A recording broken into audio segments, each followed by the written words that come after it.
நம்மளுடைய இந்த அரசியல் பயணத்தில் மிக மிக மிக முக்கியமான ஒரு காலகட்டத்தில் நாம் இருக்கிறோம். நான் ஏன் இதை இவ்வளோ அழுத்தமாக சொல்கிறேன் அப்படின்னா, ஏதோ அழுத்தம் இருக்குமோன்னு நினைக்கிறீங்களோ? அழுத்தமா நமக்கா? இந்த அழுத்தத்துக்கெல்லாம் அடங்கி போகிற ஆளா இந்த ஆளு?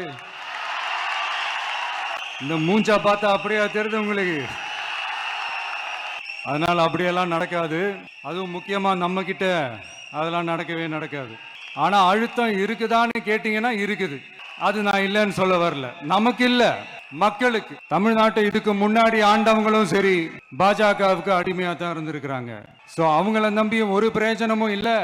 இப்போ ஆண்டுகிட்டு இருக்கிற இந்த திமுக அரசாச்சும் நமக்கு ஏதாவது செய்வாங்கன்னு பார்த்தா இவங்களும் அவங்கள மாதிரியே தான். இன்னும் சொல்ல போனால் ஒரு படி மேலே, இன்னும் மோசம். அவங்களாச்சும் நேரடியாக சரண்டர் ஆகி இருப்பாங்க, இவங்க மறைமுகமாக சரண்டர் ஆகி இருக்கிறாங்க. அவ்வளோதான் வித்தியாசம். அதனால நீங்க பாத்தீங்கன்னா அவங்களோட அந்த வேஷம் கலைஞ்சிடக்கூடாதுன்றதுக்காக இந்த கலரா கவர்ச்சிகரமான இந்த அறிவிப்புகள்லாம் வெளியிடுறாங்க. நோட்டீஸ் பண்ணியிருப்பீங்கன்னு நினைக்கிறேன். அதனால இவங்க எல்லாரும் இப்படியே இருக்கிறாங்களே, நமக்காக உண்மையா உழைக்கிறதுக்கு யாராச்சும் வந்துட மாட்டாங்களா அப்படின்னு மக்கள் ஒரு விதமான அதை வெளியில சொல்ல முடியாத ஒரு அழுத்தத்தில் இருக்கிற நேரம் இது. மாத்தி மாத்தி ஓட்டு போட்டு ஏமாந்து அவங்க இப்ப நம்மள நம்புறாங்க. நம்மளுடைய இந்த தமிழக வெற்றி கழகத்தை இந்த விஜய் கூட நிப்பான்னு நம்புறாங்க. நம்மள நம்புறவங்களுக்காக நாம நம்பிக்கையோட இருக்கணும்ல. அப்படின்னா இது முக்கியமான மிக மிக மிக முக்கியமான ஒரு காலகட்டம் தானே.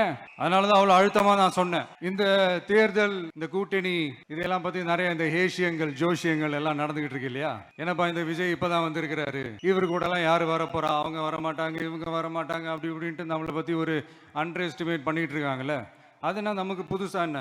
30 வருஷமா நம்மளை அண்டர் எஸ்டிமேட் பண்ணிட்டு தான் இருக்கிறாங்க. ஆனா மக்கள் கரெக்டா நம்மளை எஸ்டிமேட் பண்ணி ரொம்ப அழகா, ரொம்ப அக்கறையா, ரொம்ப தெளிவா, ரொம்ப தீர்க்கமா நமக்குன்னு ஒரு இடத்தை கொடுத்திருக்கிறாங்கல்ல. எப்படி? என் கெரியரின் உச்சமான ஒரு இடத்தை கொடுத்திருக்கிறாங்கல்ல. அதை இந்த நாடே பார்த்துக்கிட்டு இருக்குல்ல.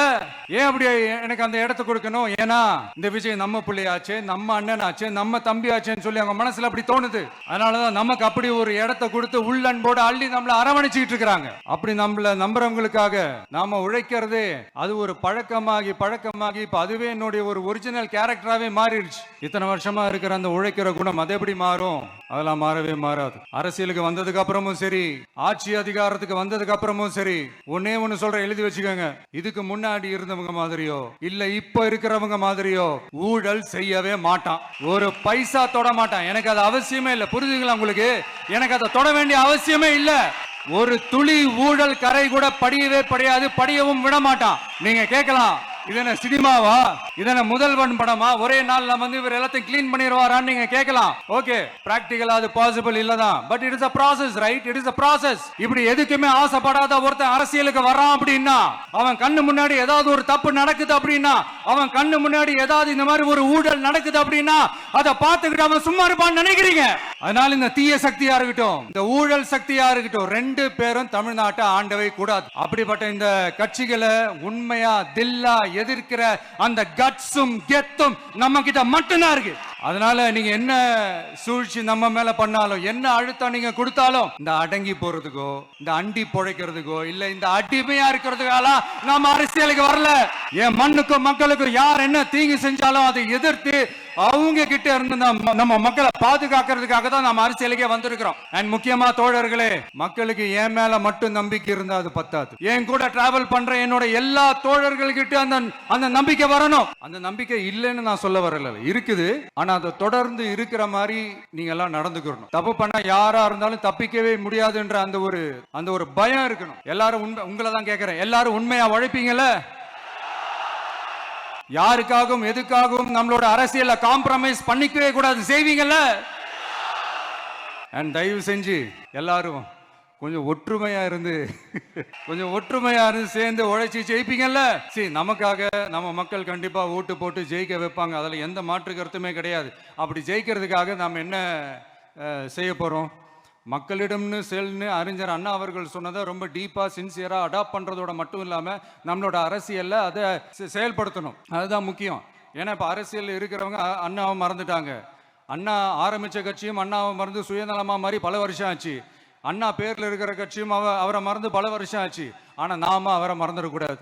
மக்கள் கிட்ட போகணும், மக்களோட மக்களாவே இருக்கணும், மக்களுக்காகவே இருக்கணும். அதுக்காக நாம என்ன செய்ய போறோம், என்னெல்லாம் செய்ய போறோம், அதுக்காக தான் இந்த மீட்டிங். ஆரம்பிக்கலாமா? இந்த 2 கட்சிகள், ஆண்ட கட்சியா இருக்கட்டும், இப்ப ஆள்ற கட்சியா இருக்கட்டும், அவங்கள பொறுத்த வரைக்கும் பூத்துனா என்ன தெரியும்ல?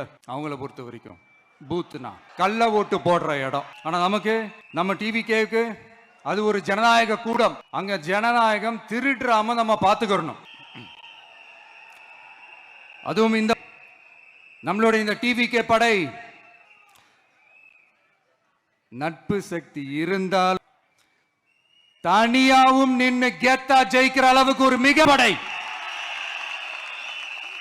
இன்னைக்கு இந்த கூட்டத்துக்கு வரலனாலும் போர்ல நடந்த அந்த கதை மாதிரி கட்ஸான குயில்கள் நிறைந்த பெண்கள் படையும் நம்மளோட.